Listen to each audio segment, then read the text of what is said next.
সোজা যেন হয়, আপনাদের যেন মেরুদণ্ড সোজা হয়। আপনি আমাকে বলুন যে আমরা যদি সমস্ত মানুষ মিলে রাজ্যে ঠিক করি যে আমরা থানার নিয়ম মানব না, তাহলে কি এই রাজ্যটা চলবে? তো থানাকেও তো সেইভাবে তার নিজের সম্মান যে চায়, সে তার যোগ্যতা তাকে অর্জন করতে হবে। আমরা থানার শুদ্ধিকরণ আজকে কী দিয়ে করেছি?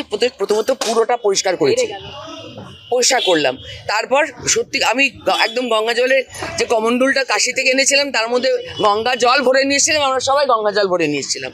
সেই গঙ্গা জল দিয়ে আমরা সত্যিকারেরই সবাইকে ধোয়ালাম, পুলিশের মাথা তো ছেটালাম, ওদের যাতে সদ্বুদ্ধি হয় তার চেষ্টা করলাম। আমরা পুলিশকে অনুরোধ করতে এসেছি, ভালো করে বুঝিয়ে বলতে এসেছি, শুধু গালাগালি করতে আসিনি, শুধু ধমকা চমকাতে আসিনি। পুলিশ সমাজের একটা বিশাল বড় অঙ্গ, সেখানে সমস্ত পুলিশ অফিসার খারাপ নয়, আমি এটা অন্তর থেকে বিশ্বাস করি। সবাই খারাপ নয়, সবাই শয়তান নয়, কিন্তু সবাই যদি চুপ করে নিজের চাকরি বাঁচার ভয় কিছু বলবো না করে বসে থাকে, তাহলে তো কোনোদিনই কোনো সোরা হবে না কোনো কিছু। আর মানুষ নিজের হাতে যখন আইন তুলে নিচ্ছে, এখন যেমন দেখা যায় সব কিছু যে যার মতো করে নিচ্ছে, তাহলে তো ভয়ানক ক্ষতিকারক সমাজের জন্য।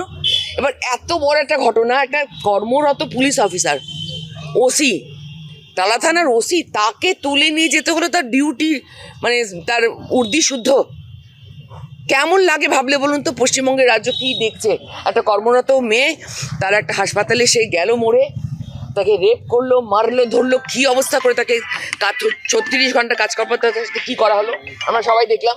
তারপর একটা পুলিশ অফিসার, সে তার এই পুরো ঘটনাটা চাপা দেওয়ার জন্য সেও একটা সঙ্গী।